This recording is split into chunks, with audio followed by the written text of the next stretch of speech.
Les dieux dans les animés et les mangas, c'est rarement des types peinards en toge qui distribuent des bénédictions façon carte fidélité. En fait, les divinités dans les mangas sont assez multiples. Elles peuvent refaire l'univers entre deux caprices, invoquer des cataclysmes comme d'autres commandent un Uber, et possèdent aussi une obsession maladive pour les échecs grandeur nature. Dans certains cas, elles sont des entités abstraites, inaccessibles, presque Lovecraftiennes. Coucou à toi Berserk. Et dans d'autres, de gros balourds capricieux avec une puissance cheatée. Bon, il y en a pratiquement dans tous les mangas.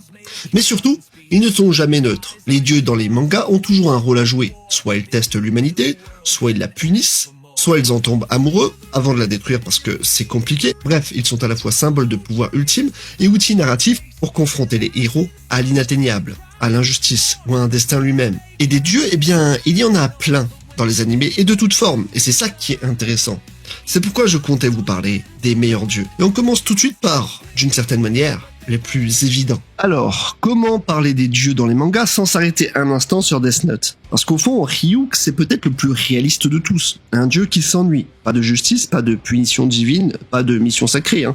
Juste un type à l'apparence cadavérique, accro aux pommes, qui jette un carnet dans le monde des humains, comme on balancerait une pierre dans une mare pour voir l'effet que ça fait. Les Shinigami dans Death Note sont tout sauf majestueux. Ce sont des loques immortels, des entités apathiques qui tuent non pas par conviction, mais pour survivre. Ryuk, lui, est une anomalie dans ce système déjà pourri. Il cherche du divertissement, il observe Light non comme un mentor, ni comme un juge, mais comme un spectateur de télé-réalité. Il ne le sauve jamais, il ne l'aide jamais, il s'amuse jusqu'à la fin. Et puis il y a les autres. Rem, par exemple, qui est tragique et émotive, opposée à l'indifférence cruelle du reste de son espèce. Elle incarne ce paradoxe, un dieu de la mort capable d'aimer et de mourir pour ça. Bref, ils ne sont pas là pour faire quoi que ce soit d'intelligent ou d'intègre, ils sont là pour révéler la noirceur humaine. Alors la vérité dans Full Metal Alchemist, c'est l'une des représentations les plus puissantes et glaçantes de ce qu'un dieu pourrait être dans un manga. Elle ne gouverne pas, elle ne sauve pas, elle ne détruit pas non plus, elle équilibre. Elle est la personnification des lois naturelles, un tribunal cosmique qui ne laisse jamais passer la moindre entorse sans contrepartie. Et franchement, dans un monde où tout le monde croit pouvoir jouer au petit chimiste divin, elle est là pour rappeler que non, tu n'es pas au-dessus des règles, même pas un petit peu. Ce qui la rend si terrifiante, c'est justement cette froideur. Pas de colère divine, pas de feu du ciel, juste un regard vide, ton propre visage en miroir, et une voix posée qui t'explique pourquoi tu viens de perdre un bras ou tout ton corps. Et le pire, elle a toujours raison. Tu veux ressusciter ta mère? Très bien, mais offre quelque chose d'équivalent. Tu veux tout savoir? Voilà tout, même si ce savoir te consume.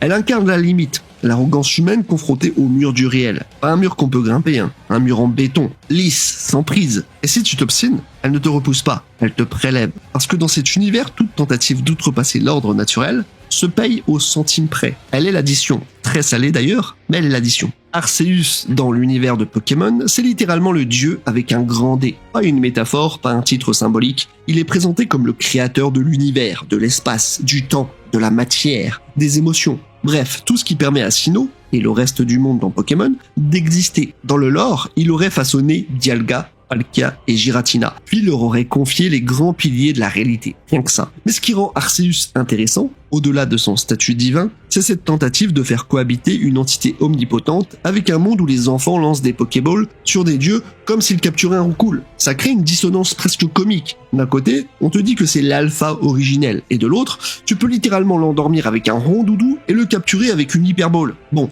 Univers ne tient donc qu'à un statut. Niveau 100, type normal, talent multitype. Plus sérieusement, Arceus incarne une version bienveillante, mais distante du dieu créateur. Il ne se mêle pas du monde sauf quand quelque chose dérègle les lois qu'il a posées. Il n'a pas besoin de grands discours ou de fureur divine. Il est au-dessus.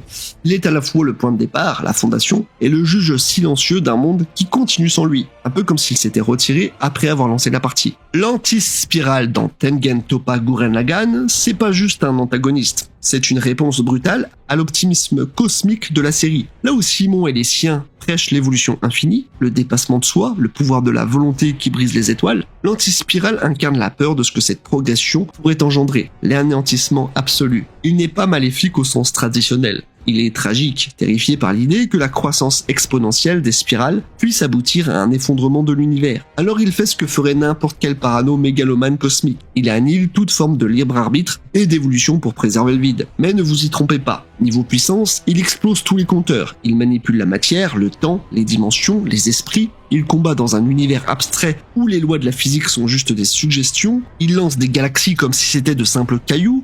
Il contrôle littéralement une armée de mechas galactiques à l'échelle de galaxies. Et quand il se bat, chaque attaque a le potentiel de réécrire les constantes de l'univers. Le mec a enfermé une civilisation entière dans une prison mentale, par pur principe de précaution.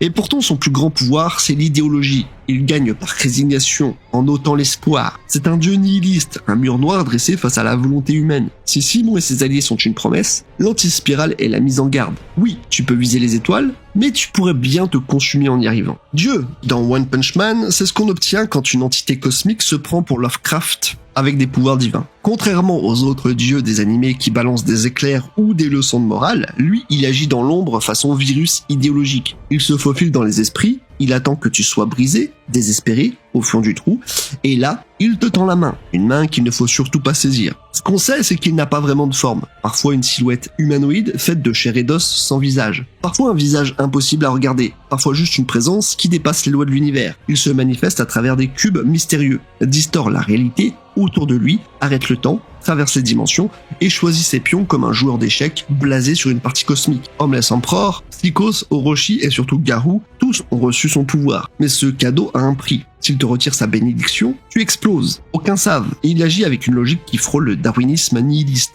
Il méprise l'humanité, la considère comme une nuisance et se moque de la vie sur Terre. Il n'offre pas la puissance pour aider. Il la donne pour corrompre, pour transformer des hommes en armes contre le monde. Son pouvoir est tel que Blast, le héros ultime, en fait une priorité absolue. Et le simple fait qu'il s'intéresse à Saitama, c'est un signe que l'affrontement à venir risque d'être très dantesque. SNK, tu n'as qu'à bien te tenir. Alors Sinbad dans Magi, The Labyrinth of Magic, c'est l'incarnation même du héros charismatique qui finit par flirter dangereusement avec le rôle de dieu. Roi de Syndria, conquérant de 7 donjons, il est présenté d'abord comme un modèle, un homme qui a souffert, s'est relevé et a bâti un royaume sur ses idéaux de liberté et d'unité. Mais très vite, on comprend que son ambition dépasse les frontières du politique ou du militaire. Il veut littéralement réécrire le monde. Doté de plusieurs pouvoirs de djinn, dont la capacité de manipuler l'essence, l'électricité, la gravité ou même l'espace, Sinbad est une anomalie. Dans un univers où la norme est déjà démesurée, lui est un glitch volontaire dans le code. Il est aussi un singulier, un être capable de résister au destin imposé par Lila, la divinité régissant le monde.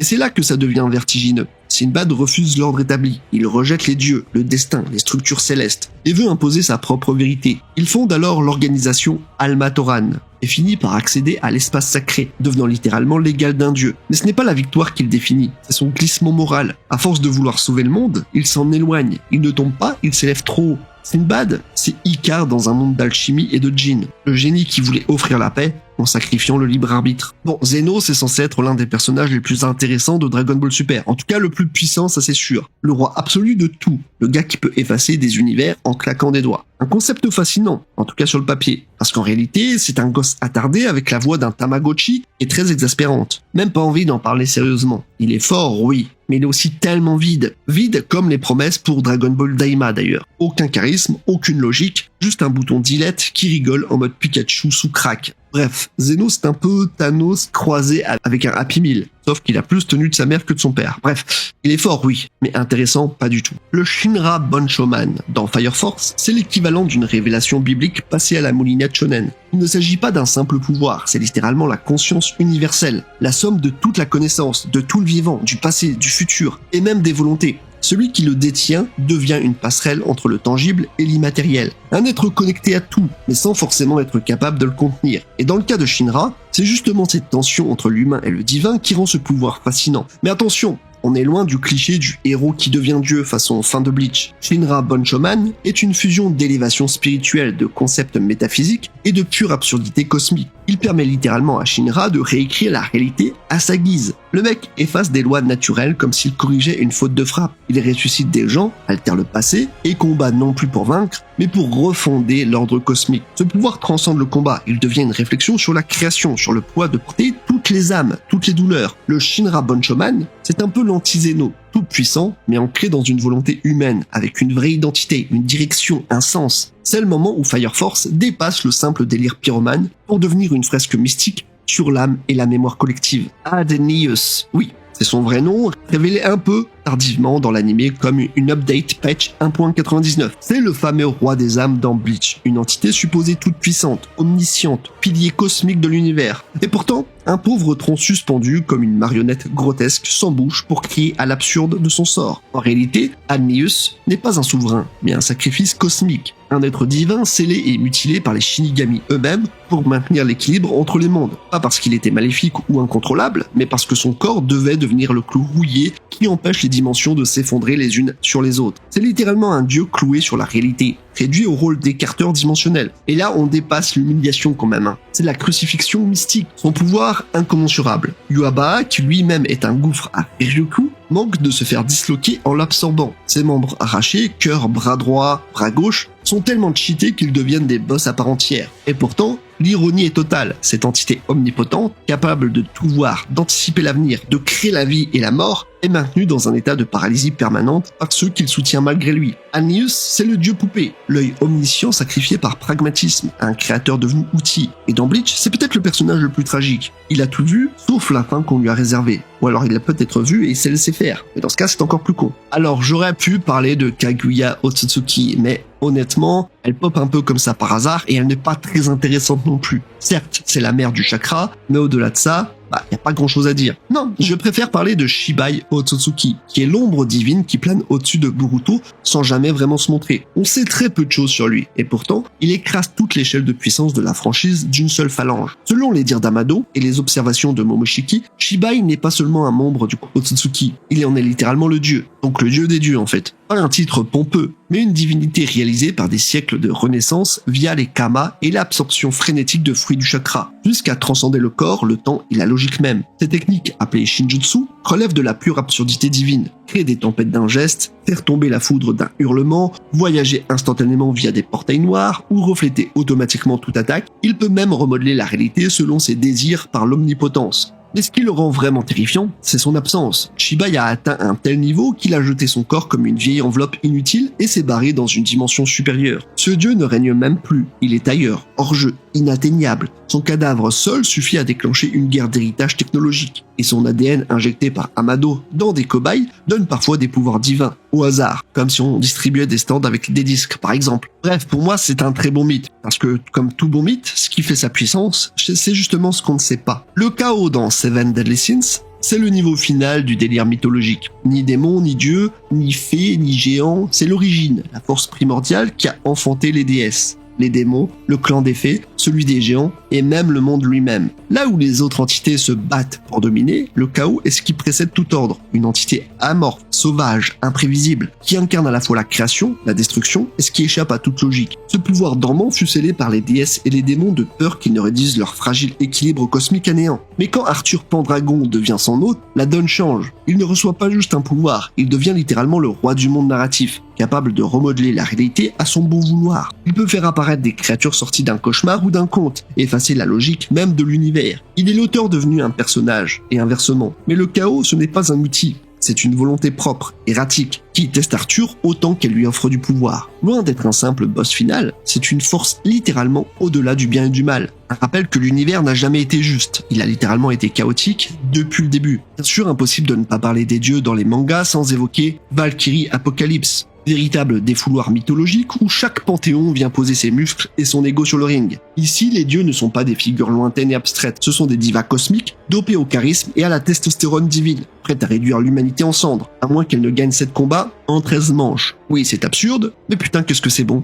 Zeus, Shiva, Odin, Hadès, chacun a son style, ses pouvoirs, son histoire, et surtout sa haine non dissimulée de l'humanité. Mais là où le manga brille, c'est qu'il ne se contente pas de faire des dieux des boss. Il les humanise, les rend tragiques, parfois même attachants, sans jamais les priver de leur stature divine. Valkyrie Apocalypse, c'est le fantasme qu'on a tous. Que les hommes puissent, ne serait-ce qu'un instant, se battre contre les dieux. Peut-être leur mettre une branlée, qui sait. Alors Teto, dans No Game No Life, c'est le dieu des jeux. Le seul et unique être divin de ce monde où la guerre a été bannie au profit de la stratégie. Né à la suite de la guerre entre les anciennes divinités, Teto n'a pas gagné par la force. Il n'en avait pas de toute façon. Il est montré sur le trône suprême parce qu'un humain sans magie, Riku, l'a invoqué à la fin de l'Apocalypse et lui a fait un vœu. Créer un monde où les conflits se régleraient non par le sang, mais par le jeu. Et il a tenu parole. Teto règne sur Disboard, un univers structuré par 10 règles inviolables où tout Des dettes aux guerres se décident par des parties. Derrière ces airs de gamins espiègles et de trolls interdimensionnels, Leto est une entité d'une intelligence incommensurable.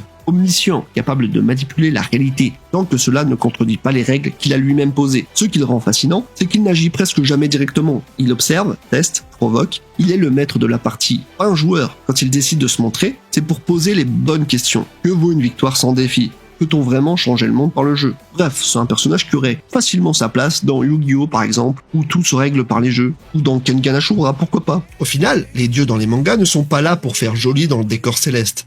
Ils incarnent des idées, des absolus, des menaces ou des excuses pour tester les limites des héros. Mais ce qui est fascinant, c'est que malgré leur pouvoir écrasant, ils finissent souvent face à l'imprévisible, la volonté humaine. Qu'ils soient ridiculisés, adorés ou abattus, ces dieux sont rarement intouchables. Ils tremblent face à la fièvre du shonen. Cette maladie incurable qui pousse un type sans chakra, son destin, mais avec une grosse paire de conviction, à renverser les lois de l'univers. Et ça c'est beau, parce que dans les mangas, ce ne sont pas les dieux qui font l'histoire, ce sont ceux qui osent les défier, quitte à se prendre le karma en pleine tronche s'il le faut, mais dans tous les cas ils sont prêts. Et c'est ça qui fait toute la beauté de la chose.